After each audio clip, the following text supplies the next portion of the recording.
నమస్తే. నేను మీ మాధవీలత. ఇప్పుడు నేను భద్రాచలంలో ఉన్నాను. భద్రాచలం అనగానే అందరికీ గుర్తొచ్చేది మన శ్రీరాముల వారు, సీతమ్మ తల్లి. అయితే ఈ భద్రాచలంలో దర్శనం చాలా జరిగింది. కానీ ఇదే రాములవారి దేవస్థానానికి జస్ట్ కూతవేటు దూరంలో ఒక చక్కటి ఆశ్రమం ఉంది. దాని గురించి మీకు తెలుసా? ఇక్కడ కల్పవృక్ష నారసింహ సాలగ్రామం, ఇక్కడ చిన్న క్షేత్రం ఉంది. ఆ స్వామివారు ఎంత అందంగా ఉన్నారో తెలుసా? ఇప్పుడే చూడడం జరిగింది. దీని గురించి మీరు విన్నారా? నేనైతే ఈ మధ్య పేపర్లలో చూసినా, లేకపోతే సోషల్ మీడియాలో, యూట్యూబ్లో ఎక్కడ చూసినా సరే దీని గురించి చెప్పుకుంటూ ఉన్నారు. అయితే ఏంటి కథ అని వింటే, దాదాపు 750 సంవత్సరాల క్రితం సాక్షాత్తు నరసింహస్వామి వారే ఒక కుటుంబానికి ఈ సాలగ్రామాన్ని అందించడం జరిగింది. అయితే గత 9 తరాలుగా ఆ కుటుంబం వారే నిత్య పూజలు చేస్తూ ఉన్నారు. ఒక 1 year నుంచి ప్రజల సందర్శనార్థం దాన్ని వారు బయటికి ప్రకటించడం జరిగింది. అయితే భక్తులు రావటం ఎక్కువైపోయింది, దీని గురించి తెలుసుకోవటం ఎక్కువైపోయింది. అన్ని సందర్భాల్లో ఇంటికి అందరినీ రానివ్వడం కష్టమవుతుంది కదా. అందుకే గత 2-3 నెలల క్రితం ఇక్కడ ఒక చక్కటి చిన్న గోశాల పెట్టడం జరిగింది. ఆ గోశాలలో ఈ సాలగ్రామాన్ని పెట్టడం కూడా జరిగింది. అయితే ఇప్పుడు ఎక్కడి నుంచైనా ప్రజలు వచ్చి దీన్ని సందర్శించుకోవటానికి అన్ని వేళలా అవైలబుల్గా ఉండేటట్లుగా ఎవరైతే ఈ ఆశ్రమ నిర్వాహకులు ఉన్నారో శ్రీ కృష్ణ చైతన్య స్వాముల వారు ప్రజలకి మంచి సందర్శనార్థం చాలా చక్కగా అలంకరణ కూడా చేశారు. ఈ రోజే మంచి తులసి పూజ కూడా జరిగింది. అయితే అసలు ఈ సాలగ్రామం ఏంటి, నారసింహ ఏంటి, ఇక్కడ గోశాల ఏంటి, అసలు ఈ కల్పవృక్షం ఏంటి, దీని వివరాలన్నీ ఒకసారి తెలుసుకుందాం. ఎందుకంటే నాకైతే చాలా క్యూరియస్గా ఉంది. మరి మీకు కూడా దీని గురించి వివరాలు తెలియాలి కదా. నమస్తే కృష్ణ చైతన్య స్వామీజీ గారు. నమస్కారం. ఇప్పటి వరకు నేను ఇంట్రడక్షన్ ఇవ్వడం జరిగింది. ఇక్కడ చూస్తూ ఉన్నాను సాలగ్రామాన్ని, సాలగ్రామాన్ని. అండ్ నరసింహస్వామి లక్ష్మీ సమేతంగా చాలా అందంగా ఉన్నారు. అసలు ఈ 750 సంవత్సరాల కథ ఏంటి, ఈ కల్పవృక్షం ఏంటి, అసలు దీని గురించి వివరిస్తారా? అంటే కోరిన కోరికలు తీర్చేటువంటి అని ఈ యొక్క కల్పవృక్షానికి పేరండి. కల్పవృక్ష నారసింహ సాలగ్రామం అంటే సాలగ్రామాల్లో వివిధ రకాలైనటువంటి సాలగ్రామాలు ఉంటాయి. అవి నేపాల్లో గండకీ నదిలో స్వయం వ్యక్తంగా భగవంతుడు ఆవిర్భవిస్తారు. అయితే 750 సంవత్సరాల క్రితం మా పెద్దల తాతలకి, నేను 9వ తరం, ఆ యొక్క సాలగ్రామాన్ని అదేవిధంగా వేణుగోపాల స్వామి విగ్రహాన్ని రెండింటినీ కూడా భగవంతుడే సాక్షాత్తుగా మా పెద్దలకు అందించారని చెప్పి అప్పటి నుంచి కూడా విశేష ఆరాధనలు వివిధ ప్రాంతాల్లో వారు సంచారం చేసేటువంటి సమయంలో కూడా ఈ సాలగ్రామాన్ని వివిధ ప్రాంతాల మీదుగా తీసుకెళ్లి విశేష అర్చనలు చేసేటువంటి వారు. గత కొద్ది కాలంగా దీని యొక్క వైభవాన్ని అనేక మంది తెలుసుకోవడం ద్వారా చాలా ప్రాంతాల నుంచి ఇక్కడికి వచ్చి దర్శనం చేసుకోవడం, అంటే ఏదైతే అనుకుంటామో జరుగుతుందని తెలుసుకోవడం ద్వారా చాలా ప్రాంతాల నుంచి వస్తుంటే కొంచెం ఇంట్లో అనేటువంటిది అసౌకర్యంగా ఉండడం వల్ల మన ఈ ప్రాంతంలో ఒక గోశాలు అంటే గోవుని గోవిందుడిని ఒకే దగ్గర ఉంచాలి అనేటువంటి సంకల్పంతో భద్రాచల దివ్యక్షేత్రంలో రామాలయానికి చాలా పక్కనే అత్యద్భుతమైనటువంటి గోశాల అంటే కల్పవృక్ష నారసింహ సాలగ్రామాన్ని, ఆ గోశాలని ఏర్పాటు చేసి మనం అందరూ దర్శించుకునేటట్టు విధంగా ఏర్పాటు చేసాం. దీనికి కల్పవృక్షము అనేటువంటి పేరు ఎందుకు వచ్చింది అంటే, ఈ సాలగ్రామంలోనే స్వామి కల్పవృక్ష నారసింహుడిగా కొలువై ఉన్నాడు. అంటే ఏదైతే మనం కోరుకుంటామో, అంటే మీరు సాలగ్రామాన్ని ఒకసారి దర్శిస్తే ఆ కల్పవృక్షం లాగా ఉంటుంది ఆ సాలగ్రామం. నృసింహ ఉంటుంది, లక్ష్మీ అమ్మవారితో కలిపి ఉంటాడు భగవంతుడు. అంటే ధర్మబద్ధమైనటువంటి సంకల్పం ఏం చేస్తామో ఆ ధర్మబద్ధమైనటువంటి సంకల్పం తప్పక అవుతుంది. మేము ప్రత్యక్షంగా ఎన్నో ఉదాహరణలు చూసాం, ఎన్నో మహిమలు చూసాం, భగవంతుడి యొక్క వైభవం చూసాం. అది ప్రతి ఒక్కరికి కలగాలి అంటే భగవంతుడే భగవత్ సంకల్పం ఏమో అందరికీ దర్శనం అవ్వాలి భగవత్ సంకల్పం. దానికి అనుగుణంగా మనం ఇక్కడ అందరికీ దర్శనం అయ్యేట విధంగా ఏర్పాటు చేసాం. అయితే ఇది ఇన్నాళ్ళు మీ కుటుంబ సభ్యులు, దీనికి ముందు తరాల వారంతా ఉన్నారు కదా, నిత్య పూజలు జరిగేవా గత 9 తరాలుగా? ప్రతినిత్యం చాలా వైభవంగా జరిగేదండి. 9 తరాల నుంచి కూడా ఎక్కడ కూడా భగవంతుడికి ఎక్కడ ఎటువంటి లోట్లు లేకుండా ప్రతినిత్యం అత్యద్భుతమైనటువంటి ఆరాధనలు ఉండేటివి. మా పెద్దలలో అంటే ఒక తరం వారు మాత్రమే వారిని ఓన్లీ కేవలం ఇంట్లోనే ఉంచుకొని ఆరాధన చేసుకునేటువంటి వాళ్ళు, పెద్దగా ఉండేది కాదు. తర్వాత కాలం నుంచి దాని యొక్క వైభవం అంటే ఎవరైతే ఉన్నారో వారి ఉద్యోగ ప్రభావం చేత తర్వాత మా దగ్గరకు వచ్చేటప్పటికి నేను పూర్తిగా స్వామివారి ఆరాధన చాలా విశేషంగా చేస్తున్నాం, ధర్మ ప్రచారం కూడా చేస్తున్నాం. కాబట్టి చాలా వైభవంగా ఇంకా ఎక్కువ మందికి తెలిసే ప్రయత్నం అవుతున్నాం. కల్పవృక్షం అంటే సహజంగా అంటే కోరిన కోరికలు మనకు వెంటనే తీరిపోతాయి. అయితే ఇప్పుడు ఇక్కడికి వచ్చే భక్తులు నేను విన్నాను, వారు కోరుకున్న కోరికలు తీరతాయి అంటున్నారు. అలాగే ఇందాకే చూశాను బోల్డన్ని ముడుపులు కూడా కట్టారు. నిజంగానే అలా కోరుకొని ముడుపులు కడితే వాళ్ళ కోరికలు తీరినట్లు ఏమైనా సాక్ష్యాలు ఉన్నాయా? కోకొల్లమ్మ అంటే ఇక్కడికి రావడం అనేటువంటిది భగవత్ సంకల్పం ఉంటేనే ఇక్కడికి రావడం. భద్రాచలం వచ్చేటువంటి ప్రతి ఒక్కరికి ఇక్కడ వచ్చే అవకాశం ఉండొచ్చు, ఉండకపోవచ్చు. అవును. అంటే స్వామిని మనం చూడాలనుకోవడం ఒకటైతే, స్వామి నిన్ను చూడాలనుకోవడం ఇంకొకటి. స్వామి మనల్ని సంకల్పం చేసుకోవడం అంటే ఇక్కడికి రావాలి అని. అంటే నృసింహుడు అనేటువంటి వాడు క్షిప్రప్రసాది, ఆయన వెంటనే తత్క్షణమే స్పందించేటువంటి వాడు అని. ఆర్తితో పిలిస్తే తప్పకుండా ఫలితం ఉంటుంది. మన దగ్గరికి ఇక్కడికి వచ్చినటువంటి వాళ్ళకి ఎంతో మంది, ఇప్పుడు మీరు హైదరాబాద్ నుంచి వచ్చారంటున్నారు, ప్రముఖ డాక్టర్లతో కూడా పని అవ్వనేటువంటి వాళ్ళు, ప్రముఖ డాక్టర్, ఒక పెద్ద డాక్టర్ గారు, పేరు అవసరం లేదు, అలాంటి పెద్ద డాక్టర్ గారికి సంతానం అవ్వకపోతే 17 సంవత్సరాల తర్వాత వారికి ఒక బాబు పుట్టాడు. ఇక్కడ స్వామి యొక్క దర్శనం చేసుకున్న తర్వాత ఆ అబ్బాయికి నృసింహ అద్వైత్ అనేటువంటి పేరు పెట్టారు. అంటే భగవంతుడు ఎంత వైభవం ప్రకటించాలి అక్కడ 17 సంవత్సరాల తర్వాత సంతానం అవడం అంటే ఒక డాక్టర్ గారికి, అది కూడా డాక్టర్ గారి కుటుంబానికి ఓకే 17 సంవత్సరాల తర్వాత నృసింహ పురాణం పారాయణం చేసి ఆయన సాలగ్రామానికి 3 రోజులు ఇక్కడ ఉండి స్వామివారికి తిరుమంజనం చేసుకొని ఆ తీర్థం తీసుకొని వెళ్ళారు. తర్వాత కాలంలో సంతానమైంది, ఆయన తీసుకొని వచ్చి మళ్ళీ ఆ బాబుతోటి ఇక్కడ ప్రదక్షిణ చేసి తీసుకొని వెళ్ళారు. అలాగా ఆర్థిక ఇబ్బందులు ఉండేటువంటి వాళ్ళు, ఉద్యోగానికి సంబంధించినటువంటి వాళ్ళు, అంటే కుటుంబంలో ఉండేటువంటి అన్యోన్యత, అంటే ఇల్లు కావాలి, లేదా ఏదైనా మంచి సంకల్పం అండి, అంటే ఏదైనా పనికిరానటువంటి కోరికలన్నీ కోరుకొని ఇక్కడికి వస్తానంటే దాని యొక్క ఉపయోగం లేదు. నీకు ధర్మబద్ధమైనటువంటి సంకల్పం ఉంటే ఖచ్చితంగా ఇది అవుతుందండి. కొద్ది రోజుల అనతి కాలం, ఒక 40 రోజుల కాలంలో ముడుపు కడితే 40 రోజుల కాలంలో దాని యొక్క ప్రాసెస్ ఖచ్చితంగా స్టార్ట్ అయిపోతుంది. అంటే ఇతరులకు హాని జరగకుండా తమకు మాత్రమే మంచి జరగాలి, తద్వారా ఇతరులకు మంచి జరగాలని కోరుకుంటేనే జరుగుతుంది. అవునండి. సరే, ఇప్పుడున్నటువంటి మోడర్న్ టెక్నాలజీ డేస్ లో నిజంగా ఇలా ఒక సాలగ్రామ దర్శనం చేసుకుంటే పిల్లలు పుడతారు, ఉద్యోగం వస్తుంది అనేది ఎంతవరకు మనం నమ్మొచ్చు అంటారు? అంటే ఇప్పుడు ఉన్నటువంటి మోడర్న్ రేస్ అయినా ఏవైనా కూడా రైతు పండిస్తేనే ఆహారం మనం తినాలి, ఓకేనండి. భగవంతుడు అనేటువంటి వాడు ఈ యొక్క విశ్వంలో ప్రతి అణువులోనూ ఉన్నాడు. అంటే కష్టపడి పనిచేసుకునేటువంటి ప్రతి వ్యక్తి దగ్గర ధర్మబద్ధమైనటువంటి ప్రతి ఆలోచనలోనూ భగవంతుడు ఉంటాడు. అంటే సాలగ్రామం అనేటువంటి సాక్షాత్తు విష్ణు స్వరూపం. అంటే భగవద్ అనుగ్రహం అనేటువంటిది ఖచ్చితంగా మనకు ఉంటేనే ఈ యొక్క సృష్టి స్థితిలో ఇవన్నీ కూడా జరుగుతాయి అనేటువంటిది పరిపూర్ణమైనటువంటి విశ్వాసం. ఇక్కడ విశ్వాసంతో మాత్రమే చేయమంటున్నాం, అంటే మూఢభక్తి చెప్పట్లేదు మేము ఎక్కడ కూడా. మేము కష్టపడి నువ్వు పని చేస్తూ భగవంతుని ఆశ్రయించమని మాత్రమే చెప్తామండి. అంటే నువ్వు ఇక్కడే ఉండి భజనాలు చేసుకో, ఇక్కడే ఉండి స్వామితోటి పొర్ల దండాలు పెట్టమని చెప్పట్లేదు. భగవంతుడికి నువ్వు చేయాలనుకున్నటువంటి పనిని అప్పచెప్పి నువ్వు కష్టపడు, ఫలితాన్ని ఇస్తాడు భగవంతుడు అని చెప్తున్నావు. అంటే మనం కష్టపడుకోకుండా నాకు 50 లక్షలు అప్పు ఉంది, నేను ఇక్కడే ఉంటాను, రోజు దర్శనం చేసుకుంటానంటే అప్పు తీరదండి. నువ్వు చేసేటువంటి పనిలో భగవంతుడి అనుగ్రహం కావాలి. శ్రీకృష్ణ పరమాత్ముడు చెప్పింది కూడా అదే కదా, నువ్వు కష్టపడి పని చేయి, ఫలితాన్ని నాకు వదిలే, నేను చేస్తాను మిగతాది అని. ఆ కష్టపడి పని చేసేటువంటి వాడికి తప్పకుండా పని అవుతుందండి. సో అంటే ఇందాక మీరు చెప్పారు సంతాన భాగ్యం ఒక డాక్టర్ గారి కుటుంబానికి అవ్వలేదంటే, సో అందులో కూడా మీరు అంటారు అంటే ఆరోగ్యపరమైనటువంటి అంశాలను పాటిస్తూ దానితో పాటు భక్తి కూడా కావాలంటున్నారు. ఖచ్చితంగా. ఇప్పుడు చాలా మంది గర్భదోషాలు ఉంటాయండి. అవును. తర్వాత సాలగ్రామ తీర్థం తీసుకోవడం, అంటే గో సన్నిధిలో ఉంటున్నాం మనం ఇక్కడ, అంటే గోవుకు సంబంధించినటువంటి సేవ చేసుకోవడం, భగవంతుడి యొక్క అభిషేక జలం తీసుకోవడం. మీకు ఒక మెడిసిన్ పనిచేయాలి, ఆ మెడిసిన్ పనిచేసేటప్పుడు కూడా ఈ భగవంతుని ప్రార్థన చేసుకొని మెడిసిన్ వేసుకునేటువంటి వాళ్ళు చాలా మంది ఉన్నారండి ఇప్పటికి కూడా. అవును. అలా నేను కూడా అదే చెప్తున్నాను, మెడిసిన్ వాడుతున్నావు, ఏదైనా వాడుతున్నావు, డాక్టర్ దగ్గరికి వెళ్ళావు, ఏదైనా కావచ్చు, ఒకసారి భగవంతుని ఆశ్రయించు, ఆయన అనుగ్రహం కూడా లభిస్తే తప్పకుండా వెంటనే అవుతుంది అని, ఇంకా గొప్పగా అవుతుంది ఖచ్చితంగా. అంటే లేట్ అయ్యేది తొందరగా తీసుకొని వస్తారు. ఏదైనా ఒక కార్యం అనేటువంటిది బాగా ప్రొలాంగ్ అవుతుంది, నృసింహ అనుగ్రహం అనేటువంటిది దొరికితే అది అనేటువంటిది దగ్గరికి జరుగుతుంది అనేటువంటిదే మేము చెప్పేటువంటిదండి.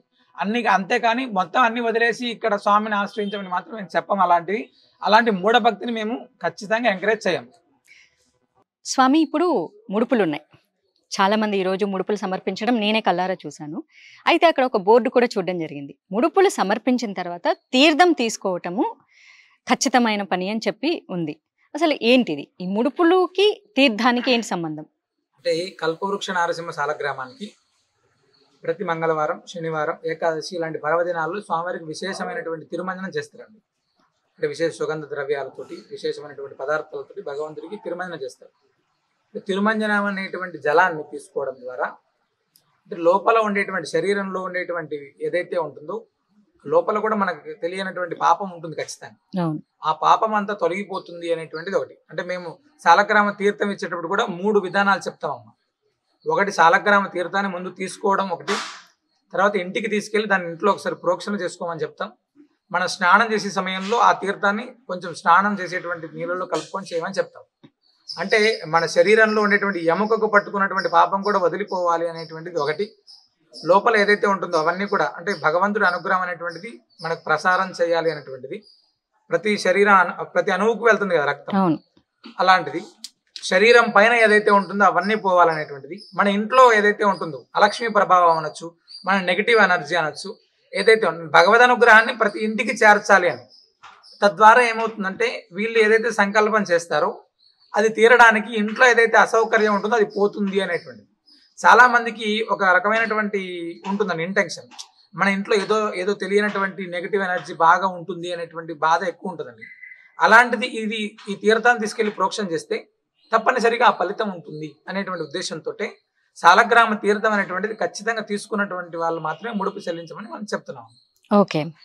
సో అయితే ఇప్పుడు మీరు పాపం అనే పదం వాడారు కదా, పాపం అనగంటే మన శరీరం లోపల ఉన్నటువంటి జబ్బులు అంటారా, లేకపోతే ఎలాంటి పాపం అయినా చేసి అలాంటిది తీర్థం తీసుకుంటే సరిపోతుందా? జబ్బులు అనేటువంటిది అమ్మ ఒకటి ఫస్ట్, మన మనసు కూడా తెలియకుండా చాలా పాపం చేస్తుంటుంది, మన శరీరం చేస్తుంటది. అంటే చేతులు కాలు కావచ్చు, ఏదైనా కావచ్చు. అవును. అంటే మనం ఎంత పుణ్యం చేసినప్పటికీ కూడా రోజు ఏదో ఒకటి రాసి మూట వెనకేసుకుంటున్నాం అన్నట్టుగా అవన్నీ కూడా పోవాలి. అంటే పాపం చేసి భగవంతుడు తీర్థం తీసుకోమని చెప్పేటువంటి విధానం కాదు ఇది.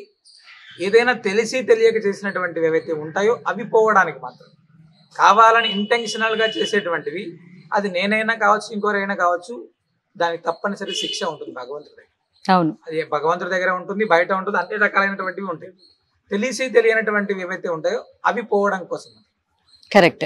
అయితే ఈ ముడుపుల గురించి ఇంకొక ప్రశ్న అడగాలని ఉంది. అంటే సంకల్పం చేసి ఏ రకమైన సంకల్పమే చేయాలా, లేకపోతే ఇలాని కొన్ని విధానాలు మాత్రమే, వీటికి మాత్రమే సంకల్పం చేసి ముడుపు కట్టాలంటారు? ధర్మబద్ధమైనటువంటిది, నీకు ఉపయోగపడేటువంటిది, నీ కుటుంబానికి ఉపయోగపడేటువంటిది, ఈ సమాజానికి ఉపయోగపడేటువంటిది ఖచ్చితమైనటువంటి ఫలితం ఉంటుంది. అంటే ముడుపు కట్టేటువంటి విధానంగా కూర్చొని ప్రశాంతమైనటువంటి వాతావరణంలో ముడుపు కట్టుకొని స్వామికి ప్రదక్షిణ చేయడం అనేటువంటిది ఒకటి. అయితే ఈ ముడుపు కట్టే విధానం గురించి ఒకసారి వివరిస్తారంటే ఇక్కడ ఎలాంటి ముడుపు కట్టాలి? ఇక్కడ మనం పూర్ణబలం అంటే కొబ్బరికాయ, ఒక జాకెట్ ముక్క, అంటే ఎరుపు కానీ పసుపు కానీ జాకెట్ ముక్కలో ఏదైనా కొంచెం డబ్బు అందులో పెట్టేసి దాన్ని మనం సంకల్పం చేసుకొని, మన గోత్రనామాలు చెప్పుకొని సంకల్పం చేసుకొని, గోమాతకు స్వామివారికి సాలగ్రామానికి, గోవుకి గోవిందుడికి ఒకేసారి 9 ప్రదక్షిణ, అంటే నవగ్రహాల ప్రభావం ఉండొచ్చు, ఏదైనా 9 అనేటువంటిది విశేషమైనటువంటి సంఖ్య. ఆ 9 ప్రదక్షిణ చేయడం అనేటువంటిది ఇక్కడ ఏర్పాటు చేసినటువంటి విధానం. చాలా మంది 32 ప్రదక్షిణలు చేస్తారు. 32 ఏంటంటే నృసింహస్వామికి సంబంధించినటువంటి బీజాక్షరాల సంఖ్య 32 అమ్మ. 32 చేసేటువంటి వాళ్ళు, ఓపిక ఉన్నటువంటి వాళ్ళు 32 ప్రదక్షిణ కూడా చేస్తారు. అయిపోయిన తర్వాత 108 ప్రదక్షిణ చేసే వాళ్ళు చాలా మంది. అయితే ఇప్పుడు ఈ ముడుపు ఇంటి దగ్గర నుంచి కట్టుకొని రావచ్చా, లేదా ఇక్కడికి వచ్చి దర్శనార్థం కట్టుకుంటారు? ఇంటి దగ్గర కట్టుకొని వచ్చేటువంటి వాళ్ళు చాలా మంది ఇంటి దగ్గర కట్టుకొని వస్తున్నారు. ఇంట్లో వాళ్ళ కుటుంబంలో అందరూ దండం పెట్టుకొని వచ్చేటువంటి వాళ్ళు, కొంతమంది దూర ప్రాంతాల నుంచి వచ్చేవాళ్ళు, లేదు ఇక్కడ దగ్గరలో ఉండేటువంటి వాళ్ళైతే ఇక్కడ వచ్చి కూర్చొని స్వామివారి సన్నిధిలోనే కట్టుకునే వెళ్ళేటువంటి వాళ్ళు కొంతమంది. ఇంట్లో కట్టినా ఏది కట్టినా మేము చెప్పేది ఏంటంటే ప్రశాంతమైనటువంటి వాతావరణంలో భగవంతుడి మనసు నిండా నింపుకొని, మనం ఏదైతే సంకల్పం ఉందో దాన్ని మనసులో నింపుకొని మాత్రమే ఇది కట్టడం మంచిది. అంటే వివిధ రకాలైనటువంటి ఆలోచనలతోటి ఇంట్లో వాళ్ళ మీద ఇబ్బంది పడుతూ చేసేటువంటివి ఏది అలాంటివి వద్దు, అలాంటివి చేయాలి. భగవంతుడి దగ్గర ముడుపు సమర్పిస్తున్నామంటే మంచి సంకల్పంతో స్వామికి సమర్పించాలి. స్వామి, ఇక్కడ నిత్య పూజలు అని విన్నాను. సో ఉదయం ఏ సమయం నుంచి సాయంకాలం ఏ సమయం వరకు ప్రజలకు ఇది అందుబాటులో ఉంటుంది? ఉదయం 6:30 నుంచి సాయంత్రం రాత్రి 9 గంటల దాకా దర్శనం అవకాశం ఉంటుందండి. అంటే ఉదయం స్వామివారికి ఫస్ట్ మొదటి సుప్రభాత సేవ, తదనంతరం సాలగ్రామానికి నిత్యంలో ఆరాధనలో జరిగేటువంటి తిరుమంజనం, తర్వాత నిత్య ఆరాధనలో స్వామివారికి నివేదన అయిన తర్వాత అందరికీ సాలగ్రామ తీర్థం, వచ్చేటువంటి వాళ్ళు ఎవరైనా ముడుపు కట్టి ప్రదక్షిణ చేసేటువంటి వాళ్ళకి ఒకటి. అలా కాకుండా వివిధ రోజులు, అంటే ఆదివారం నుంచి శనివారం దాకా వివిధ రకాలైనటువంటివి సంకల్పాలు పెట్టుకొని చాలామంది ఇక్కడికి వచ్చి దర్శన ఆరోగ్యం కోసం ఒకరోజు, రుణ బాధలు, కుటుంబ సమస్యలు, వ్యాపార వృద్ధి, గురుబలం, అంటే ఇంట్లో అలక్ష్మి ప్రభావం ఏదైతే ఉంటుందో, లేదా శత్రు బాధలు ఉండేటువంటి వాళ్ళు, గ్రహదోషాలు ఉండేటువంటి వాళ్ళు వివిధ రోజుల్లో వాళ్ళు వచ్చి ఆ యొక్క అభిషేకంలో పాల్గొంటారు. మంగళవారం, శనివారం, ఆదివారం ఈ 3 రోజుల్లో మాత్రం చాలా విశేషమైనటువంటి తిరుమంజనం సాలగ్రామానికి జరుగుతుందండి. అంటే ప్రతినిత్యం కూడా నిత్యారాధనలో ఉండేటువంటి తిరుమంజనం చిన్నగా ఉంటుంది. ఈ రోజుల్లో మాత్రం నవకలశంగా చాలా విశేషమైనటువంటి అభిషేకం ఉంటుంది. ఆ జలాన్ని మాత్రమే ఇంటికి తీర్థంగా ఇస్తారు, ఆ జలాన్ని మాత్రమే ప్రోక్షణ చేసుకోమని చెప్తారండి. మీ మాటల్లో పదే పదే తిరుమంజనం అనే ఒక పదాన్ని విన్నాను, అనగా ఏంటి? తిరుమంజనం అంటే స్వామివారికి మంగళకరమైనటువంటి స్నానం. ఓహో! సో అయితే ఆ తీర్థాన్నే మీరు ఇస్తారన్నమాట. అవునండి. సో స్వామివారికి అంటే ఈ సాలగ్రామ స్వామివారికి చేయించినటువంటి మంగళ స్నానాన్ని తీర్థంగా ఇస్తారు. అవునండి. దాన్నే ప్రోక్షణంగా కూడా ఇస్తారా ప్రోక్షణంగా లేదా? అదే తీర్థం ఇస్తారు. ఇంటికి తీసుకెళ్లేటువంటి తీర్థం కూడా అదేనమ్మా. అలాగే. అయితే ఇక్కడ నిత్యాన్నదానం గురించి కూడా విన్నాను. సో ఇది ఎన్ని రోజులుగా జరుగుతుంది? అంటే ఎంత కాలంగా జరుగుతుంది?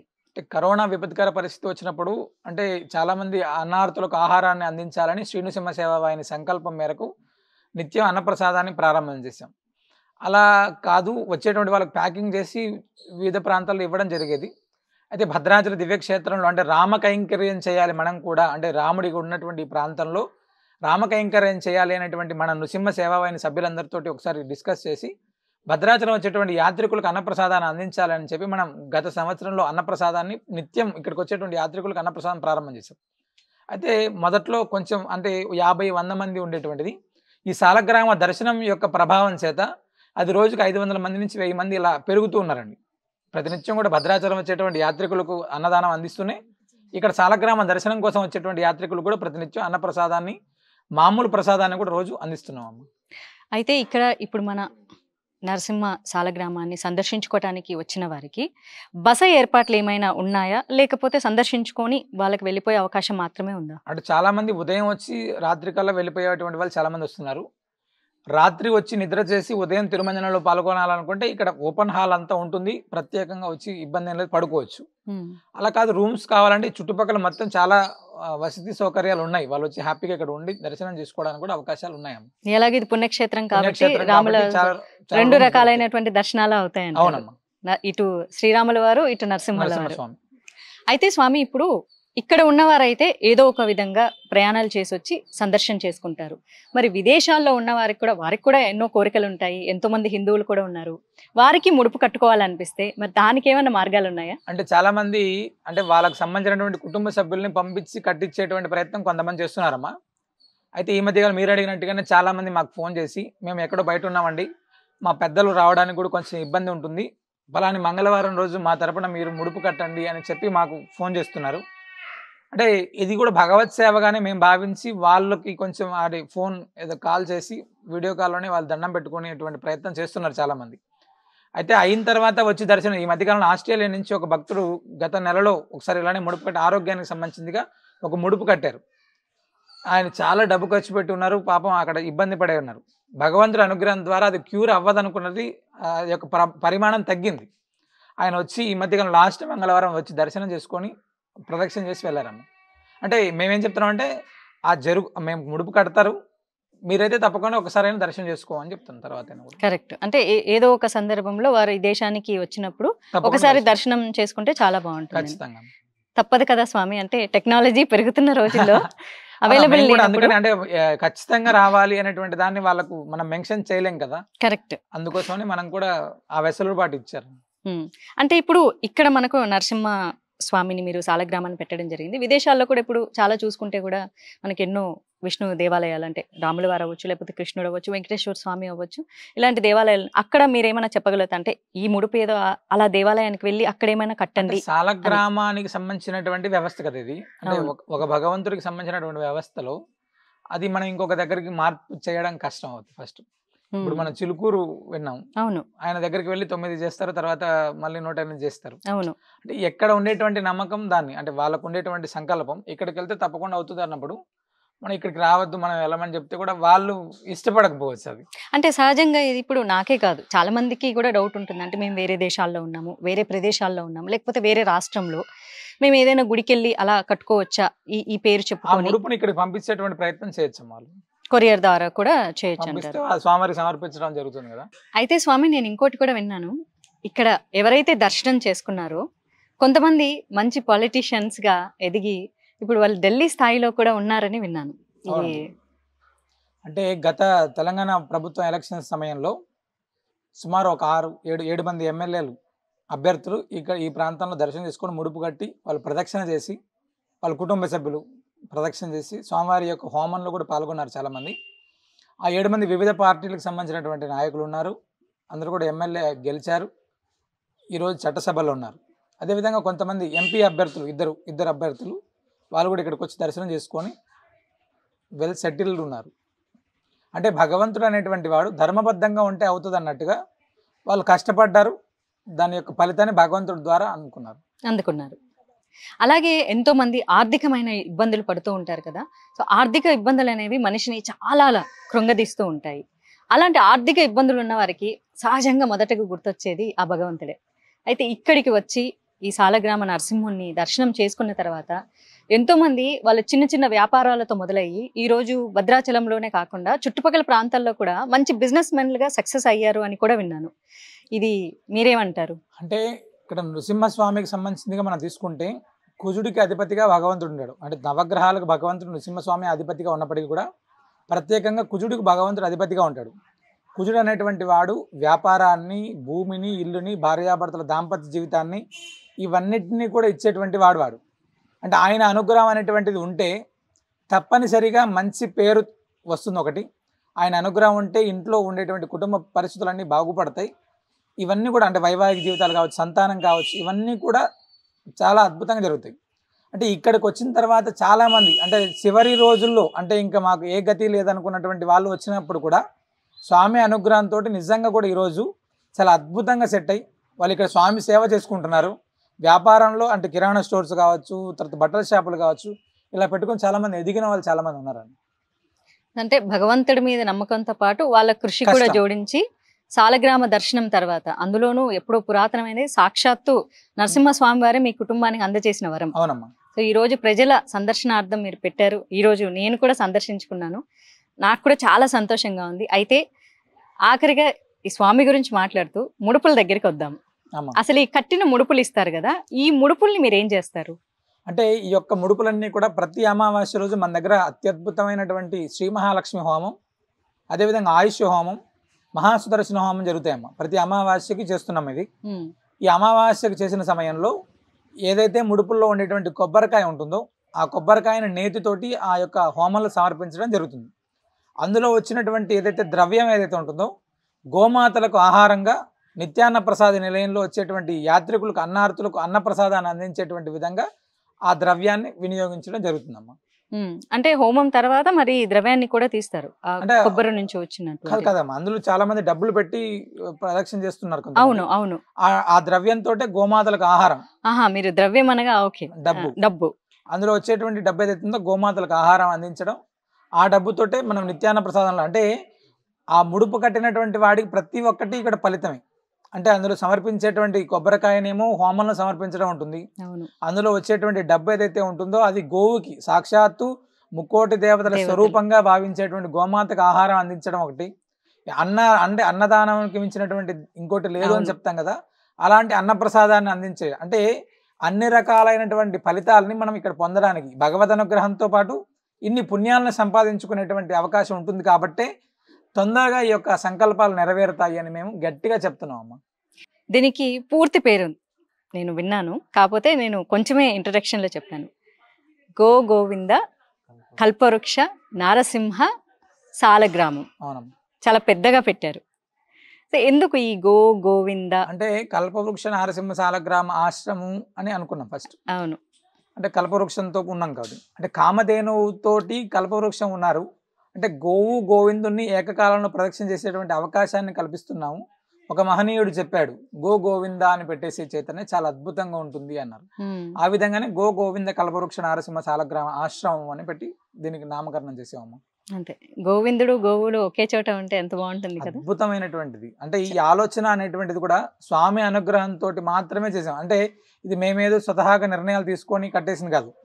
అంటే భగవద్ అనుగ్రహం ఉంది అని చెప్పడానికి చిన్న ఉదాహరణ, ఈ యొక్క ఆశ్రమం అంతా కూడా కేవలం 32 రోజుల్లో నృసింహ బీజాక్షరాల సంఖ్య 32. ఆ 32 రోజుల్లోనే దీన్ని నిర్మించేసామండి.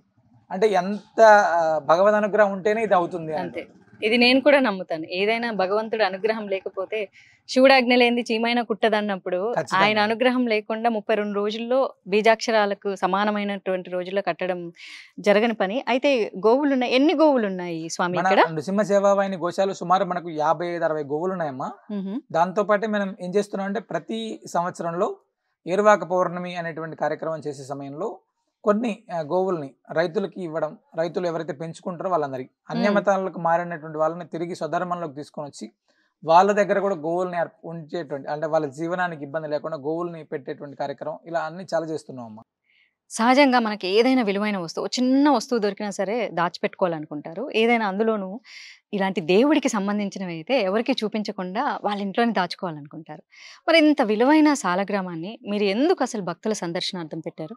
అంటే నాతో పాటే ప్రతి ఒక్కరు తరించాలనేటువంటిది మా సంకల్పం అండి. అంటే నలుగురికి మంచి చేయాలి అనేటువంటి సంకల్పం మన దగ్గర ఉన్నప్పుడు, నేనొక్కడే బాగుంటే ఏం ఉపయోగం లేదండి. నాతో పాటే అంటే సమాజం కూడా బాగుంటే, తద్వారా అందరికీ ఉపయోగపడితే ఖచ్చితంగా, అంటే జీవన ప్రమాణాలన్నీ ప్రతి ఒక్కరివి మారితే ఈ యొక్క దేశం చాలా అద్భుతంగా ఉంటుంది. దాన్ని నమ్మేటువంటి సిద్ధాంతం కాబట్టి ప్రతి ఒక్కరూ దర్శనం చేసుకునేటువంటి విధంగా ఏర్పాటు చేసాము. అంటే ఈ 9 తరాలుగా మీ కుటుంబం కేవలం మీ కుటుంబ సభ్యులు మాత్రమే తరించారు. అయితే ఇది స్వతహాగా మీకొచ్చిన ఆలోచన, ఇలా భక్తుల సందర్శనార్థం పెట్టమని, లేకపోతే మీకు ఎవరైనా సలహా ఇచ్చారా? నృసింహ ఆజ్ఞ అండి. అంటే ఒక మనిషి ద్వారా భగవంతుడు చెప్పించాడు అని మేము నమ్ముతాం.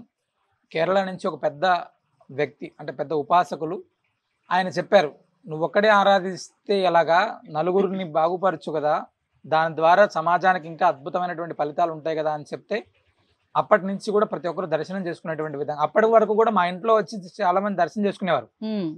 అలా కాకుండా సమాజానికి ఉపయోగపడే విధంగా, అందరికీ దర్శనం అయ్యేట విధంగా మనం ఏర్పాటు చేసామండి. అంటే ఒక పెద్ద జ్యోతిష్యుడు ఆయన, అదేవిధంగా నృసింహ ఉపాసకులు, ఆయన చెప్పినటువంటి మాట అందరికి, అంటే భగవంతుడే చెప్పించాడేమో అనేటువంటి సంకల్పంతో మనం అందరికి దర్శనం ఏర్పాటు చేసాం. అంతే కదా, ఎందుకంటే సాక్షాత్తు నరసింహస్వామి వారే మీకు ఇచ్చినప్పుడు ఆయన ప్రజల మధ్యలో ఉండటానికి ఇష్టపడతారు, కానీ ఇంటి లోపల ఉండటానికి ఇష్టపడరు కదా. కానీ ఏ మాట కావాలి అంటే మీ చేతుల ద్వారా ఇలాంటి ఒక మంచి కార్యక్రమం జరగాలని ఆ పెద్ద ఆయనతో చెప్పించారు అనుకుంటున్నాను. 750 సంవత్సరాల తర్వాత అందరికీ దర్శన భాగ్యాన్ని ఇచ్చేటువంటి అవకాశం వచ్చింది. అంటే మీ వంశంలో ఆ అదృష్టం మీకు వచ్చింది అని మీరు నమ్ముతారు? చాలా అద్భుతంగా నమ్ముతాను, ఖచ్చితంగా. అది నాకు కూడా అనిపిస్తుంది, అంతే కదండి. 9 తరాల తర్వాత మళ్ళీ స్వామిని మన కృష్ణ చైతన్య వారి చేతుల మీదుగా ప్రజల సందర్శనార్థము, అందులోనూ సహజంగా ఆయన మంత్రాలు కూడా చాలా చక్కగా చదువుతారు, ఆయన పూజారి కూడా స్వతహాగా. సో ఇది కూడా చాలా చక్కగా అనిపిస్తుంది కదా, నాకైతే చాలా మంచిగా అనిపిస్తుంది. అంటే మీరు స్వతహాగా ఒక పూజారి, అలాగే సాలగ్రామం మీ యొక్క వంశ ఆస్తి అని చెప్పొచ్చు. ప్రజలకి చాలా సేవలు కూడా అందిస్తున్నారు. ఇందాక చెప్పినట్టు చిన్న రెబలిస్టిక్ నేచర్ కూడా ఉంది. అలాగే మీకు డాక్టరేట్, మీ సేవలకు గాను డాక్టరేట్ అవార్డు కూడా మీరు తీసుకున్నారు. సో ఇప్పుడు మీరు డాక్టర్ కృష్ణ చైతన్య స్వాములు. ఈ రెబలిస్టిక్ అంశం గురించి మనం మాట్లాడదామా? ఏంటంటే సహజంగా ఇప్పుడు మనకు ఈ మత మార్పిడి వ్యవస్థ అనేది చాలా పెద్ద ఎత్తున జరుగుతుంది. వ్యవస్థ అని ఎందుకన్నా అంటే నిజంగా వ్యవస్థలాగా పనిచేస్తున్నారు. దట్టు ఈ భద్రాచల క్షేత్రం అనేది రాములవారి క్షేత్రం. ఇలాంటి క్షేత్ర చుట్టుపక్కల చాలా గిరిజన ప్రాంతాలు ఉన్నాయి. అండ్ వారితో మీకు చక్కటి అనుబంధం ఉందని కూడా విన్నాను. అక్కడ కూడా మత మార్పిడి చాలా జరుగుతుంది. వాళ్ళ ఈ మత మార్పిడి వల్ల ఎంతో నష్టపోతుంటే వాళ్ళని మళ్ళీ మీరు గర్వాపసి అన్నది చాలా పెద్ద రెబలిస్టిక్ యాక్ట్. అంత ఈజీగా వాళ్ళు నమ్మి వెనక్కి రాలేరు. అలాంటి వారిని అసలు మీరు ఎలా మార్చే ప్రయత్నం చేస్తారు? అంటే ఒక మత్తులో ఉండిపోతారు, ఒక మత ఉన్మాదంలోకి వెళ్ళిపోతారు మతం మారిన తర్వాత. వాళ్ళని మీరు ఏ అంశం తీసుకొని మళ్ళీ వాళ్ళను వెనక్కి తీసుకురాగలుగుతున్నారు? అంటే గిరిజన ప్రాంతాల్లో ఎప్పుడైతే, అంటే వాళ్ళ దగ్గరికి వెళ్తే, అంటే చాలా ప్రాంతాల్లో జరిగేటువంటి పెద్ద సమస్య ఏమవుతుందంటే హరిజన గిరిజన గ్రామాల్లో అంటే మమ్మల్ని అన్నిటికీ దూరంగా పెడతారు అనేటువంటి దాన్ని బాగా నమ్ముతారు వాళ్ళు. అపోహ కావచ్చు, ఏదైనా కావచ్చు. ఆ జరిగినప్పుడు ఏమవుతుందంటే ఈ యొక్క మత మార్పిడి ప్రభావం పాస్టర్లు కావచ్చు, ఎవరైనా పదే పదే ఆ ప్రాంతాన్ని సందర్శిస్తుంటారు, ఎవరింటికి వెళ్ళడం ఇలాంటి. అది మనం ఎందుకు చేయలేకపోతున్నాం అనేటువంటి చిన్న ఆలోచనతోటి పదే పదే గిరిజన గ్రామాలను సందర్శించి, ఈ ప్రాంతంలో చాలా గిరిజన గ్రామాలు కావచ్చు, ఎస్సీ కాలనీస్ కావచ్చు, ఇవన్నీ ప్రాంతాల్లో పదే పదే మనం వెళ్ళి అక్కడ ఆ ప్రాంతంలో మనం చేసేటువంటి చిన్న చిన్న కార్యక్రమాల ద్వారా, అంటే కొంతమంది ఉండేటువంటి హిందువులకు కావచ్చు మనం చేస్తుంటే, చాలామంది, అంటే ఒక అర్చకుడు అనేటువంటి వాడు మన ఇంటి దగ్గరకు వస్తే వాళ్ళ ఆనందం చాలా అద్భుతంగా ఉంటుందమ్మా. అది పదే పదే జరుగుతుంటే ఏమవుతుందంటే చాలా మంది, అరే నిజంగా అయ్యగారులు కూడా మన దగ్గరకు వస్తారా, మన దగ్గరకు వచ్చి వాళ్ళు ఉంటున్నారా అనేటువంటి దాన్ని వాళ్ళ దాకా తీసుకెళ్ళినప్పుడు, ఆ సమయంలోనే కరోనా విపత్కర పరిస్థితి రావడం. ఈ కరోనా విపత్కర పరిస్థితి వచ్చినప్పుడు చాలా ప్రాంతాల్లో మీరు చెప్పినటువంటి ఈ యొక్క మత మార్పిడి ప్రభావం ఉన్నటువంటి ప్రాంతాల్లో ఎవరు వచ్చి వాళ్ళకి ఏ హెల్ప్ చేయలేదమ్మా. ఆ సమయంలో మన నృసింహ సేవావాహిని అనేటువంటి సంస్థ లక్షల మందికి ఆహారాన్ని అందించింది, మందులు అందించింది. వాళ్ళ కరోనా హాస్పిటల్స్ వెళ్తే అక్కడ వాళ్ళకి ఇబ్బంది ఉన్నటువంటి ప్రాంతాలు చాలామంది సేవ చేశారు. అప్పుడు వాళ్ళకు అంటే మనం నిజంగా కూడా ఇలాంటి వారినే కదా మనం ఆశ్రయించాలి అని చెప్పి ఉమ్, చాలా ప్రాంతాల్లో వెళ్ళిపోయినటువంటి ఊర్లకు ఊర్లు వెనక్కి వచ్చి ఉమ్. ఇప్పుడు స్వధర్మంగా ఉన్నారు.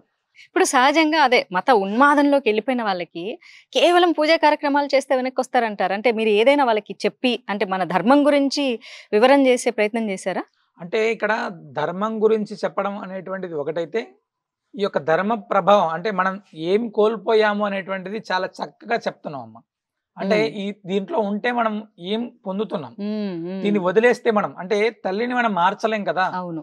ఖచ్చితంగా తల్లిని మార్చలేం. అలాంటి దాన్ని మనం ఏకంగా మతాన్ని మార్చుకొని ఉండేటువంటి దాంట్లో అదే విధంగా మనం భారత రాజ్యాంగం మనకిచ్చినటువంటి హక్కులు కూడా కోల్పోతాం కొన్ని కొన్ని పరిస్థితుల్లో. అవును. అవును. అలాంటివి కూడా వాళ్ళకి తెలియజేసి చాలా ప్రాంతాల్లో మనం అయితే చాలా మందికి అంటే జ్ఞానోదయం అయ్యేలాగా చేసామని చెప్పొచ్చు ఒక రకంగా.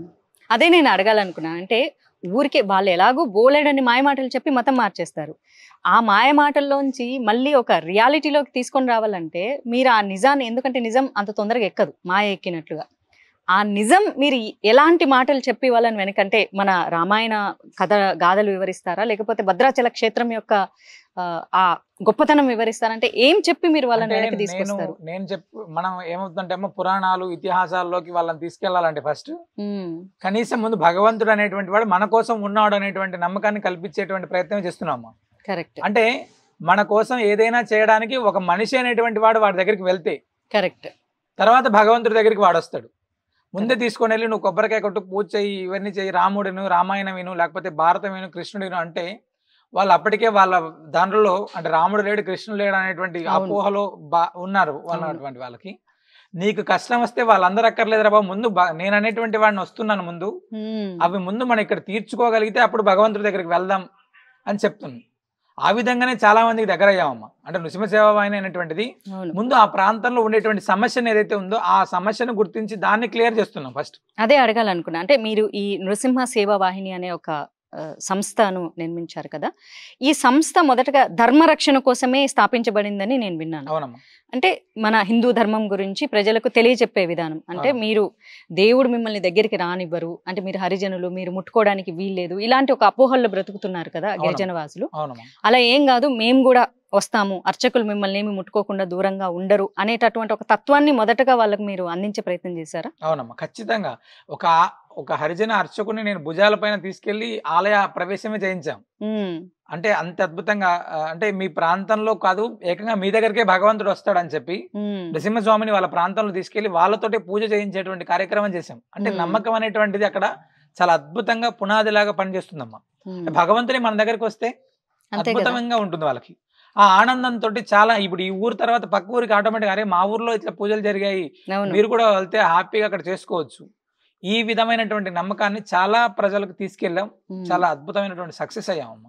ఇదైతే నాకు చాలా సంతోషం. ఎందుకంటే ఇప్పుడు మన తిరుమలలో చూసుకుంటే స్వామివారు లోపల కాకుండా బయట మాడ వీధుల్లో తిప్పుతారు. అంటే ఆయనకి ఇష్టం అవునమ్మా. ప్రజల్ని ఆయనే దగ్గరగా చూడడం. అలాగే మన ఊర్లలో వచ్చేసి ఊరేగింపు చేస్తారు స్వామికి. అందరూ ఇప్పుడు ఈ కాలంలో చాలా మంది అనుకుంటారు స్వామి ఊరేగుతున్నాడని. స్వామి మన ప్రజల్ని కోసం. మన కోసం, అంటే ఆయన దగ్గరుండి మనుషుల్ని చూడడానికి ఆయన వస్తున్నాడు. ఇష్టపడతాడు. సో అలాగా మీరు స్వామిని తీసుకెళ్లారు ఆ ప్రాంతాలకి. ఆ ప్రాంతాల్లోకి ప్రత్యక్షంగా భగవంతుని తీసుకెళ్లి వాళ్ళతోటే పూజ చేయించేటువంటి కార్యక్రమం చేస్తున్నాము. అంటే ముట్టుకోకూడదు ఇలాంటివి కాకుండా అవును. వాళ్ళతోటే పూజ చేయించేటువంటి కార్యక్రమం. నేను ఇది కూడా విన్నాను, అక్కడ ఉన్న ఆ గిరిజన వాసులకే మీరు ఒక పూజా విధానం నేర్పించి గుడి కూడా కట్టించి వాళ్ళే పూజా అర్చనలు చేసుకునేలాగా చేస్తున్నారు. అలాగే ఆ పూజ దీప నైవేద్యాలకు కూడా కొంచెం ఫండ్స్ కూడా మీరే వాళ్ళకి సహకరిస్తున్నారని విన్నాను. అవునమ్మా. అంటే గిరిజన ప్రాంతాల్లో ఏమవుతుందంటే మనం పూజ చేయించి మరుసటి రోజు మనం బయటకు వచ్చేసాం అనుకోండి, తెల్లవారి వాళ్ళకి ఏం చేసుకోవాలో అర్థం కాకపోతే చాలా ఇబ్బందులు ఉంటాయి. కరెక్ట్. ఆ ప్రాంతంలో చాలా ప్రాంతాల్లో చిన్న చిన్న మందిరాలు కూడా లేనటువంటి ఎన్నో ఊర్లు ఉన్నాయమ్మా. అవును. అంటే భక్తులందరి సహకారంతో చిన్న చిన్న భజన మందిరాలని అక్కడ ఆంజనేయ స్వామి కావచ్చు, రాముడు కావచ్చు, కృష్ణుడు కావచ్చు, శివుడు కావచ్చు, చిన్న చిన్న మందిరాలను ఏర్పాటు చేసి వాళ్ళకు పూజా విధానం నేర్పించి వాళ్ళే పూజ చేసుకునేటువంటి విధంగా ఏర్పాటు చేస్తున్నాం. చాలా చక్కగా అంటే మనం సిటీస్ లో ఎలా అయితే చేసుకుంటున్నారు చాలా మంది, దానికంటే అద్భుతంగా చేస్తున్నారమ్మా. అంటే అక్కడ పండేటువంటి పంటలను కావచ్చు, భగవంతుడికి సమర్పించుకోవడం కావచ్చు, అన్ని కూడా చాలా ఒక రకమైనటువంటి క్రమశిక్షణ పద్ధతిలో చాలా అద్భుతంగా చేస్తున్నారు. సహజంగా ఇప్పుడు మనకు అర్చకులు అనగానే సంస్కృత మంత్రాలు చదువుతారు, అవి ఏమి మనకు అర్థం కావు. అంటే మామూలుగా కూడా మనకి ఏదైనా అర్థం కాని సబ్జెక్ట్ ఉంటే మనం వినడానికి ఇష్టపడము. సో పూజారులు కూడా దూరం అవ్వడానికి కారణం ఏంటంటే, ఒకటి పూజారులు అనే వాళ్ళు అంటరాంతనము సృష్టించారనేటటువంటి మేబీ గత కాలంలో కొంత జరిగి ఉండొచ్చు, కొంతమంది అమాయకులు కూడా ఉండొచ్చు. దానివల్ల ఇప్పుడు మీరు కూడా ఎంతో సఫర్ అవుతున్నారు. ఎందుకంటే ప్రజల్ని నమ్మించడానికి కాదు మేము అలా చేయలేదు. మేబీ కొంతమంది మా పూర్వీకులు చేసింటారని. ఈ అర్థం కాని సంస్కృత మంత్రాలు ఏవైతే వాళ్ళకు ఉన్నాయో అవి వాళ్ళకి నేర్పించే ప్రయత్నం చేస్తున్నారా? లేకపోతే మామూలుగా సాధారణ భాషలో పూజా విధానం ఇలాంటిదని ఒక సింపుల్ మెథడ్స్ ఏమన్నా నేర్పిస్తున్నారు? చాలా సింపుల్ మెథడ్ ఏమో. భగవంతుడికి మనం ఇప్పుడు అర్ఘ్యం సమర్పయామి, పాద్యం సమర్పయామి ఇవన్నీ మనం చెప్తుంటాం. అవును. అంటే మన ఇంటికి ఒక అతిథి వస్తే చాలా మంది చేసేటువంటిది ఏంటి, ఫస్ట్ కాళ్ళు కడుక్కోమని చెప్తారు, అవును. చేతులు కడుక్కోవడానికి ఇస్తారు, అంటే వస్త్రం ఇస్తారు, స్నానం చేయడానికి ఏర్పాటు చేస్తారు, అంటే వాడికి ఆహారం అందిస్తారు, ఏదైనా అంటే ఉపచారాలన్నీ కూడా చేస్తారు. అవును. అవే మనం భగవంతుడికి చేస్తున్నాం అనేటువంటి విషయాన్ని వాళ్ళకి తెలియజేసామమ్మా. అంటే అర్ఘ్యము పాద్యము ఆచమనం అంటే ఇది. ఈ విధంగా భగవంతుడికి మనం చేసేటువంటి ఉపచారాలు. అంటే మన ఇంటికి ఒక అతిథి వచ్చాడు, ఆ విధంగా ఆ అతిథికి మనం చేసేటువంటి చిన్న పూజా కార్యక్రమం ఆ విధంగానే వాళ్ళకి నేర్పించాం. అద్భుతంగా చేసుకుంటాం. అంటే వాడికి అర్థం అయితే తప్పనిసరిగా పాటిస్తాడమ్మా. అది చాలా బాగుంది. అంటే ఇంత ఈజీగా చెప్పేశారు చూడండి. అదే అంటే మనకి ఇంటికి అతిథి వచ్చినప్పుడు ఎలాంటి చిన్న చిన్న మనం సేవలు చేస్తాం వాళ్ళకి. ప్రతి ఒక్కరి ఇంట్లో జరిగేటువంటిది. అవును. ఆ జరిగేటువంటి విధానాన్ని తెలుసుకొని ఆరాధరిస్తే ఆటోమేటిక్ గా అయిపోతుంది. అదే మీరు దేవుడికి చేయమంటున్నారు. అంతేనమ్మా. వచ్చిన అతిథితో ఎలా మాట్లాడతావు, స్వామితో కూడా అలానే మాట్లాడుకోమని చెప్తున్నారు. కుశల ప్రశ్నలు వేస్తాం. అవును. భగవంతుడికి కూడా, అయ్యా బాబు మా ఇంటికి వచ్చావు, నీకు ఏమేం కావాలి, మాకు ఇది కావాలి, అంతే. ఇంకా చాలా బాగుంది. చాలా నిజంగా అంటే చాలా చాలా బాగుంది. ఇప్పటికి మీరు అంటే ఎన్ని గిరిజన ప్రాంతాలు మీరు సందర్శించారు? పైగా అక్కడి వాళ్ళకి మిమ్మల్ని దేవుడిలా చూస్తారని అయితే నేను విన్నాను. సో ఎన్ని గిరిజన ప్రాంతాలు ఉన్నాయి, అసలు ఎంతమందిని గర్భాపసి చేశారు, ఎన్ని గుడులు కట్టించారు, ఇది ఒక్కసారి చెప్పగలరా? భద్రాచలం నుంచి ఈ ప్రాంతాలన్నీ టోటల్ ట్రైబల్ ఏరియాలేమో. ఓకే. ఇక్కడ నుంచి వైజాగ్ దాకా ట్రైబల్ ఏరియాలు చాలా వరకు.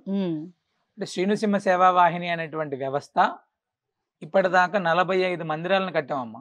అంటే చిన్న చిన్న మందిరాలు, భజన మందిరాలు, ఆంజనేయ స్వామి మందిరాలు 45 దాకా మనం కట్టామమ్మా. వాటిలో ఎక్కువ నృసింహస్వామి, ఆంజనేయ స్వామి, శివుడు, కనకదుర్గాదేవి, రాములు వారు, వీళ్ళని మనం ప్రతిష్ఠించు, అంటే ఆ ప్రాంతంలో ఎవరు ఎక్కువ ఇష్టపడతారో వాళ్ళని పెట్టుకుంటూ వెళ్తున్నాం అమ్మా.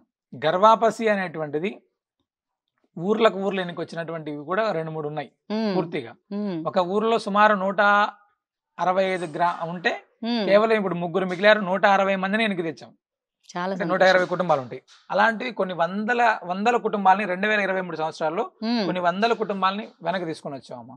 మళ్ళీ కొనసాగుతూనే ఉంటుంది, నిరంతర ప్రక్రియ, అది ఎప్పుడు చేస్తూనే ఉంటాం, జరుగుతూనే ఉంటుంది. అవును. అందుకే నేను రెబలిస్టిక్ అనే వర్డ్ యూస్ చేశాను. రెబలిస్టిక్ అన్నది అదేమి చెడ్డ పదం కాదు. అంటే ఒక దాని మీద మనం పోరాటం చేయటం. అంటే నష్టపోతుంటే, ఎక్కడైతే సనాతన ధర్మం నష్టపోతుందో, ఎక్కడైతే మన ప్రజలు ఈ మూఢత్వం, మతం అనేటటువంటి మూఢత్వంలో, మనది మతం కాదు, ధర్మం, అందులోకి మళ్ళీ ధర్మ మార్గంలోకి మళ్ళీ మీరు తీసుకొస్తున్నారు. నిజంగా చాలా సంతోషం. అయితే ఇంకోటి కూడా విన్నా, ఈ వారికి గిరిజన వాసులకి ఆరోగ్య సమస్యలు బాగా ఉన్నప్పుడు ఆర్థికమైనటువంటి కష్ట నష్టాలు వాళ్ళకు ఉంటాయి.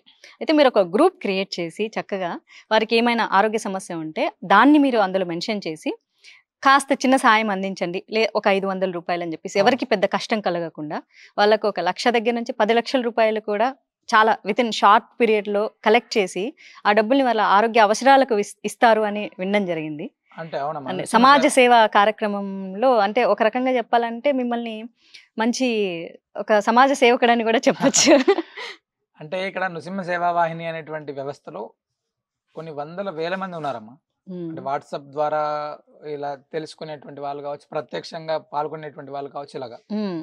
అంటే కష్టం వచ్చినప్పుడు మనం చాలా మంది ఎవరికైనా హెల్ప్ చేయాలంటే చాలా ముందుకు వచ్చేటువంటి వాళ్ళు చాలా మంది ఉంటారు. అది మొత్తం మనమే చేయాలంటే ఎవరు చేయలేమమ్మా. ఇప్పుడు సంస్థ దగ్గర కూడా లక్షలాది రూపాయల నిధులే ఉండవు. అలాంటప్పుడు ఏమవుతుందంటే ఈ పలాని వాళ్ళు, అంటే జెన్యున్ గా ఉండేటువంటి సమస్యని పలాని వాళ్ళు ఇబ్బంది పడుతున్నారు, పలానా హాస్పిటల్లో ఉన్నారు ఇది అని, భగవంతుడి దయ వల్ల చాలా మంది డాక్టర్స్ నృసింహ సేవా వాహిని పేరు చెప్తేనే వాళ్ళ బిల్లులో చాలా వరకు వాళ్ళే కట్ చేస్తారు ముందు. భగవంతుడి దయ వల్ల ఆ యొక్క ఫెసిలిటీ అయితే ఇచ్చాడు. అదే విధంగా భక్తులు, మన భక్తులు ఏదైతే ఉంటుందో కొంచెం, అంటే ఒక 100 రూపాయలు ఇచ్చే వాళ్ళు 100, 200, 500 ఇట్లా ఇచ్చి వితిన్, అంటే 1 గంట 2 గంటల్లోనే, ఎక్కువసేపు పెట్టమమ్మా దీన్ని. అంటే 1 గంట 2 గంటల్లో ఎంత డబ్బు అయితే వస్తుందో ఆ డబ్బును తీసుకెళ్లి వాళ్ళకి అందజేసేటువంటి ప్రయత్నం చేస్తాం. చాలా మందికి ఆపరేషన్స్ దగ్గర నుంచి చాలా వరకు జరిగాయి, చాలా మంది చేస్తున్నారు. నేను విన్నాను కాబట్టే నేను అడగటం జరిగింది. ఎందుకంటే అది నిజంగా చాలా గొప్ప విషయం. అంటే మీరు ఒక్క కార్యక్రమం చేయట్లేదు, ఇటు అర్చకత్వం చేస్తున్నారు, ఇటు మన ధర్మాన్ని బోధిస్తున్నారు, ధర్మ బోధన చేస్తూనే గర్వాపసి కూడా చేస్తున్నారు. అంటే ధర్మ రక్ష సంస్థాపనలో మీరు కూడా ఒక భాగస్థులు. దాంతోపాటు ఆరోగ్యం అందిస్తున్నారు ప్రజలకు, వాళ్ళకి కావాల్సినటువంటి అవసరాలు. ఎందుకంటే ఆరోగ్యం అంటే ఆర్థికంగా చాలా అవసరాలు అవునమ్మా. పడుతూ ఉంటాయి. దాంతోపాటు ఇలా మీ ఇంటిలో ఉన్నటువంటి సాలగ్రామాన్ని భక్తుల సందర్శనార్థం గోశాల కూడా నడుపుతున్నారు. మరి ఇప్పుడు ఈ ఈ గోశాలకి లేకపోతే ఈ ఆశ్రమం నడపటానికి ధనం అయితే కావాల్సి వస్తుంది కదా, పూజా కార్యక్రమాలకి. వీటికి మరి నిధులు మనకు ఎలా వస్తున్నాయి? అంటే మీకు మా దగ్గర ఉండేటువంటిదే కల్పవృక్షం ఫస్ట్. అంటే ఆయన అనుగ్రహం అనేటువంటిది లేకపోతే మనం ఏం చేయలేము అని.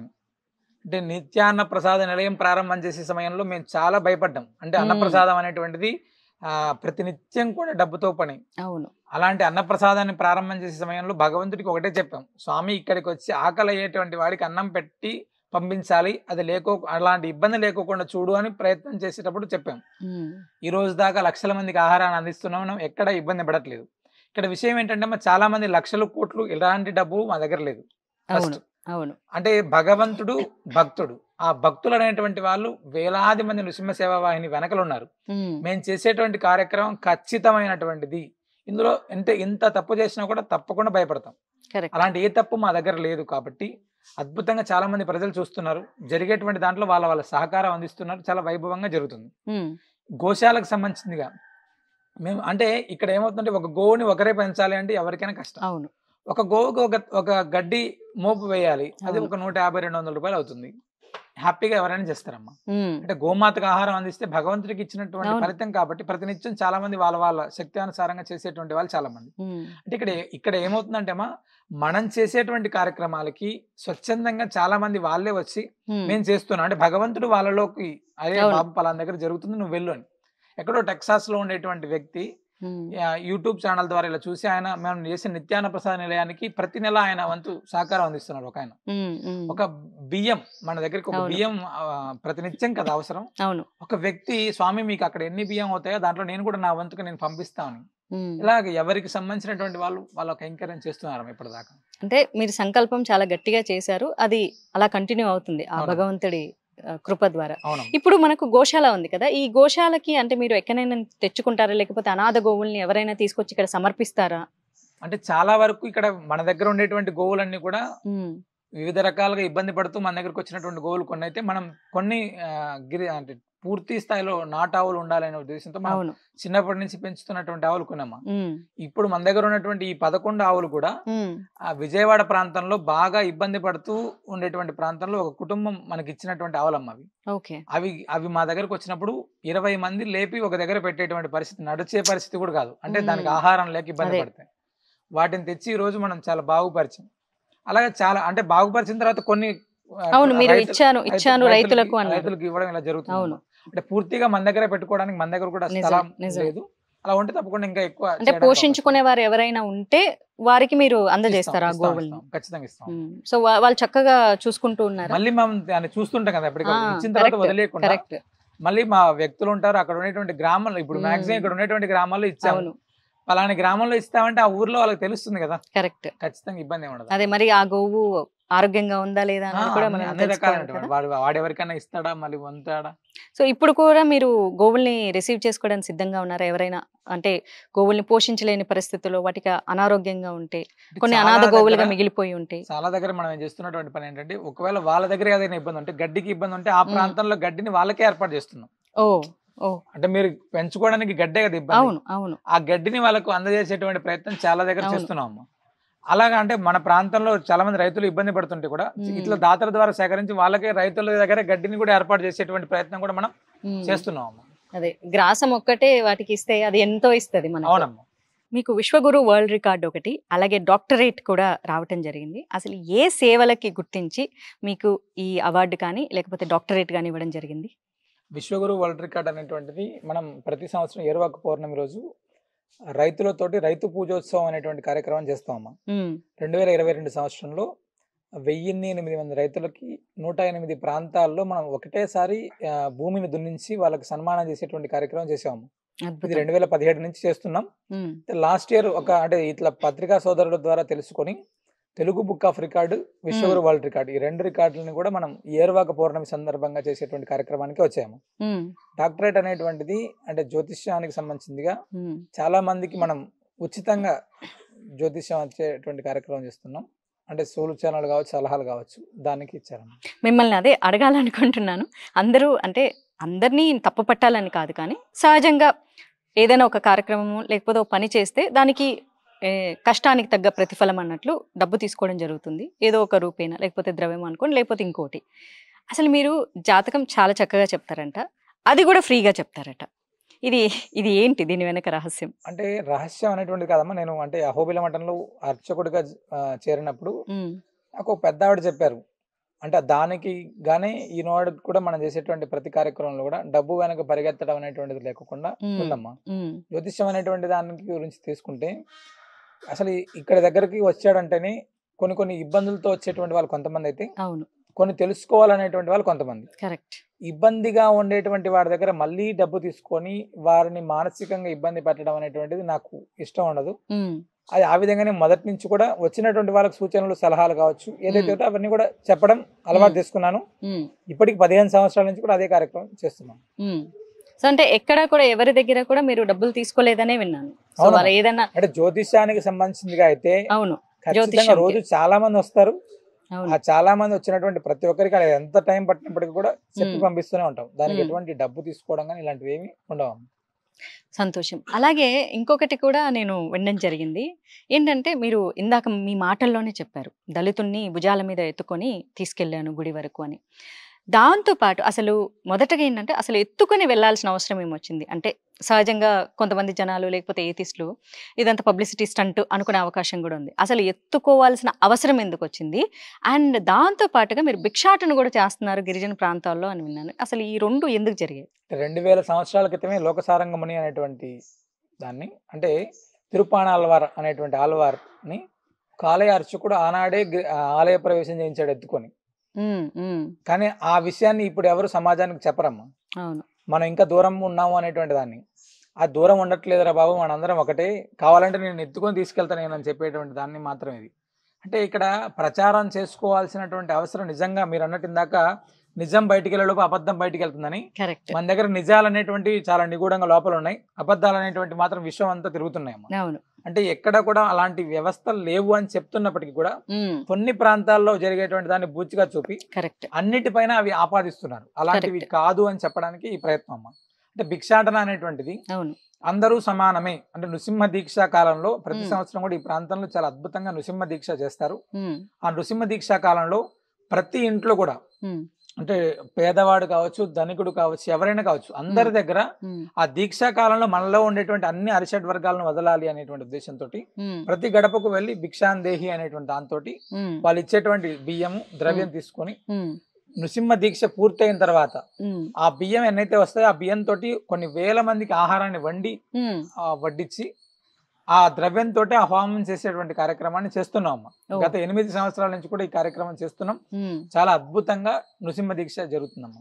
అంటే భిక్షాటన అనేటువంటి దాంట్లో ఏమవుతుందంటే మనలో ఉండేటువంటి అన్ని అహంకారాలని కూడా పోగొడుతుంది అనేటువంటి దాన్ని మేము పూర్తిగా నమ్ముతాం. ఆ విధంగానే చేస్తున్నాము. కరెక్ట్. అంటే మన ధర్మంలో కూడా చెప్తారు కదా, అంటే మనలో అంతో ఎంతో అహంకారం అనేది ఖచ్చితంగా ఉంటుంది. ఎప్పుడైతే మనం భిక్షాందేహి చెయ్యి చాపితే ఆటోమేటిక్ గా పోతుంది. అహంకార ధోరణి మనలో తగ్గించుకోవాలనే అంటే మీరు ఒకరే చేస్తారా స్వామి, మీతో పాటు మీ టీం ఏమైనా ఉంటారా? చాలా మంది నృసింహ దీక్ష చేసేటువంటి ప్రతి ఒక్క భక్తుడు చేస్తారమ్మా. కనీసం ఒక 50 ఇళ్ళైనా వెళ్ళి చేయమని చెప్తాం మేము. చాలా అద్భుతంగా చేస్తారు, చాలా అద్భుతంగా చేస్తారు. ఒక 100 మంది దాకా భక్తులు ఉంటారు, వాళ్ళందరూ కూడా చేస్తారమ్మా. సో అంటే ఏదైతే మీరు భిక్షాటం చేసినప్పుడు వచ్చిన పదార్థాలు ఉంటాయో సో మళ్ళీ వాటితో మీరు హోమం చేసి అవే ప్రసాదాలుగా వండి పెడుతున్నారు. అవునమ్మా, అందరినీ పిలుస్తాం, అందరినీ పిలిచి ఏ గ్రామాల్లో వాళ్ళని పిలిచి మళ్ళీ అన్నప్రసాదాన్ని అందరికీ అందించేటువంటి, ఎవరైతే మళ్ళీ దానం ఇచ్చారో వాళ్ళకి ప్రసాదాలు అందిస్తారు. చాలా సంతోషం. అయితే ఇందాక అన్నారు డబ్బు, జాతకం విషయంలో అసలు డబ్బు తీసుకోవట్లేదు. అలాగే ఎవరైతే మీకు భిక్షాటం ద్వారా వచ్చిందవచ్చు, లేకపోతే దాతలు ఇచ్చిందవచ్చు, ఇటు గోశాలకు కానీ పూజలకు కానీ లేకపోతే ఈ పూజ అవసరాలకు అన్ని హోమాలకు ఉపయోగిస్తున్నారు. సహజంగా అందరికీ మంచిగా బతకాలని ఉంటుంది. కొంచెం డబ్బు వెనకాల వెళ్ళడం అన్నది సహజమైన విషయం. జాతకంని నేను తప్పు పట్టాను, ఎందుకంటే నేను నమ్ముతాను కాబట్టి. కానీ కొంతమంది అధికంగా ద్రవ్యం తీసుకోవడం కూడా జరుగుతుంది. మీరు అసలు ఏది తీసుకోకుండా ఈ సేవ వెనకాల ఎందుకు పరిగెడుతున్నారు? అంటే సేవ చేస్తే నాకు తృప్తి ఉందమ్మా. అంటే ఇందులో అంటే నాకు ఒక పెద్ద ఆవిడ చెప్పారు, మనం చనిపోతే కనీసం 4 అన్నం మానేయాలి అని. ఖచ్చితంగా నేనేం నమ్ముతానంటే ఈరోజు నేను చనిపోతే కొన్ని వేల మంది మానేస్తారు అనేటువంటి దాన్ని నేను నమ్ముతాను.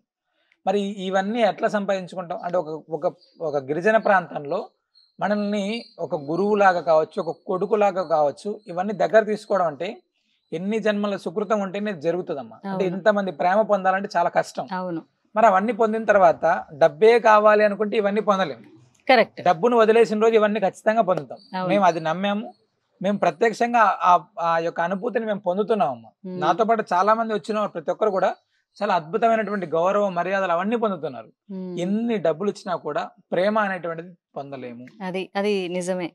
ఎందుకంటే డబ్బుతో ప్రేమను ఎప్పటికీ కొనలేరు. ఖచ్చితంగా పొందలేము. మీరు అన్నారు ఒక మాట, పెద్ద ఆవిడ చెప్పింది అని. అంటే మనం లేని రోజున ఓ నలుగురు భోజనం మానేయాలని. అంటే ఏంటంటే మన అనేవాళ్ళు మన నుంచి దూరం అయినప్పుడు బాధతో మానేస్తారు. అవునమ్మా. అది మనమేం కోరుకోవట్లేదు కర్స్ అని. ఎందుకంటే దీని మీద కూడా నెగిటివ్ గా మాట్లాడే వాళ్ళు చాలా మంది ఉంటారు. తప్పకుండా అంటే మనం మాట్లాడతారు. లేనప్పుడు కూడా భోజనం మానేయాలని కోరుకుంటున్నారని. మన అనేవాళ్ళు సహజంగా మనం- కొంచెం మనం దూరంగా లేనటువంటి వెళ్తేనే రోజు, బాధపడతాం. ఆ రోజు Correct. అనేటువంటి ఏదైతే ఉంటుందో- మనసుకు బాధను కలిగిస్తుంది. అది ప్రేమ వల్ల వస్తుంది. అవునమ్మా. చాలా నాకు కూడా చాలా మంచి మాట నేర్చుకున్నా ఈరోజు. మీకు ఎవరు చెప్పారో కానీ ఆవిడకి మాత్రం నిజంగా నమస్కారాలు. ఎందుకంటే ఒక్కొక్కసారి మనం కొంతమందితో మాట్లాడేటప్పుడు కొన్ని మంచి విషయాలు, ఈరోజు నేను నేర్చుకున్న విషయం అది. అమ్మా. నిజమే, మనం లేనప్పుడు మన కోసం బాధపడే వాళ్ళు ఒకళ్ళు ఉంటే ఎంత బాగుంటుంది కదా. అవునమ్మా. ప్రేమ. చాలా సంతోషం కృష్ణ చైతన్య స్వామీజీ వారు ఈరోజు ఈ నరసింహ సాలగ్రామాన్ని దర్శించుకోవటం, అలాగే మీ గురించి తెలుసుకోవడం, అండ్ అలాగే దీని గురించి విశేషం గురించి తెలుసుకోవడం చాలా చాలా సంతోషంగా ఉంది.